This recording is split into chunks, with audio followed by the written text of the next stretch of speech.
Hello guys, today we are going to discuss the topic solid state from plus 2 chemistry.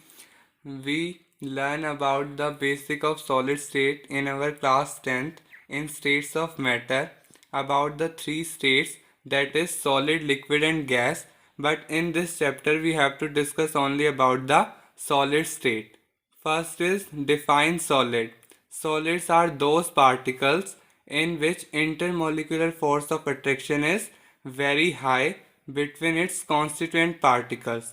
जिसमें strong intermolecular force of attraction हो उसके constituent particles में उसे हम solid कहेंगे.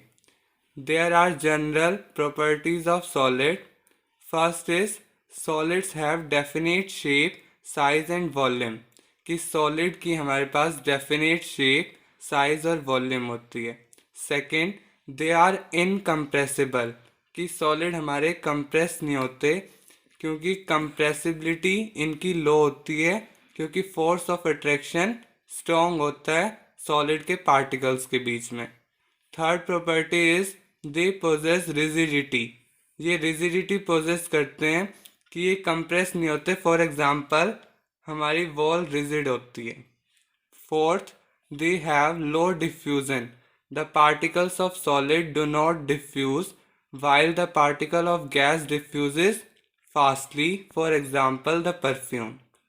Solid have high melting and boiling point. Solids का हमारा melting point और बॉइलिंग पॉइंट हाई होता है. उसके बाद हम सॉलिड को कैटेगराइज करेंगे टू कैटेगरी में. First is the crystalline solid and second one is the amorphous solid. Next हमारे पास एक क्वेश्चन है कि both chalk and marble are made up of calcium carbonate but chalk can easily break while marble cannot. Why? If their constituent particles are same. अगर चोक और marble दोनों ही calcium carbonate से बने हैं लेकिन चोक इजीली ब्रेक हो रहा है जबकि मार्बल नहीं. मार्बल हमारा क्या है? एक क्रिस्टलाइन सॉलिड और चोक क्या है? Amorphous solid.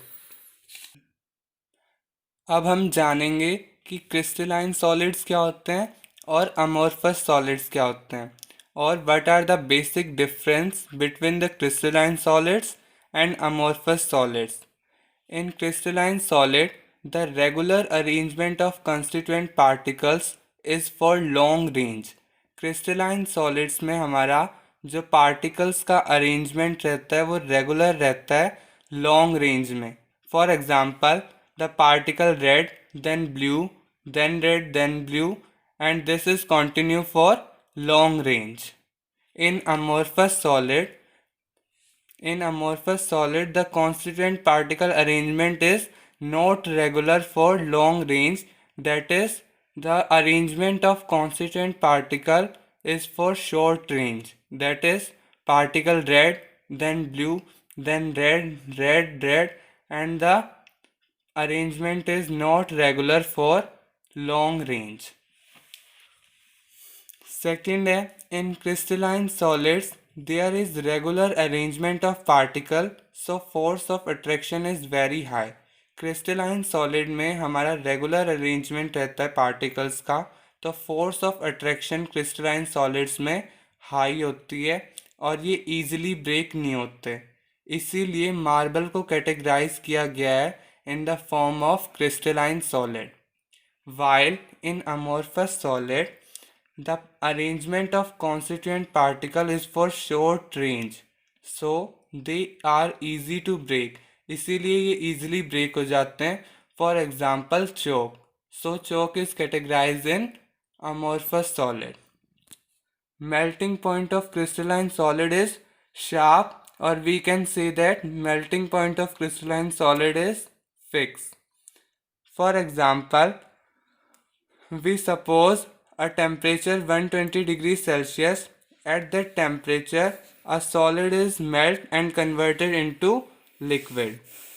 While in amorphous solid, they have melting point in range of temperature. For example, suppose temperature 100 degrees Celsius to 200 degrees Celsius. Let us take an example of plastic chair.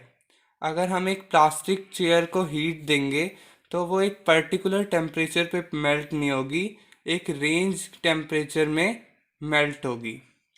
Fourth property है crystalline solid की, they are anisotropic in nature. Anisotropic in nature means they have different physical property in different direction, कि different direction में इनकी different physical property रहेगी। while amorphous solid are isotropic in nature, means same physical properties in different direction।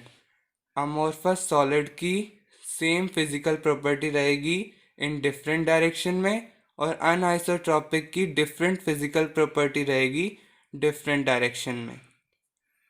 Crystalline solid को हम true solid भी कहते हैं क्योंकि इनका रेगुलर अरेंजमेंट रहता है लॉन्ग रेंज के लिए, और फोर्स ऑफ अट्रैक्शन भी इनमें हाई रहती है, so they are called as true solid. While amorphous solid are called pseudo solids और super cooled liquids, super cooled liquids.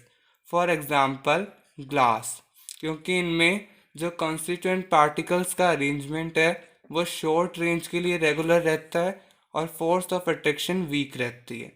So these are the basic difference between the crystalline solid and amorphous solids। Next है हमारे पास types of crystalline solids. Basically crystalline solid के 4 types हैं। First is ionic solid, second is metallic solid, third is covalent solid and fourth is molecular solid. अब हमें ये देखना है कि इन चारों में इनके कंस्टिट्यूएंट पार्टिकल्स कौन कौन से हैं।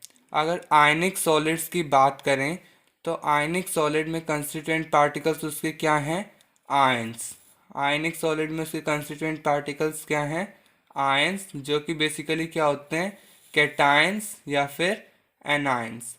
अगर मेटलिक सॉलिड में कंस्टिट्यूएंट पार्टिकल देखें तो मेटल एटम होंगे। अगर कोवलेंट सॉलिड में कंस्टिट्यूएंट पार्टिकल देखें तो नॉन मेटल एटम्स, और मॉलिक्यूलर सॉलिड में उसके कंस्टिट्यूएंट पार्टिकल क्या होंगे, मॉलिक्यूल्स।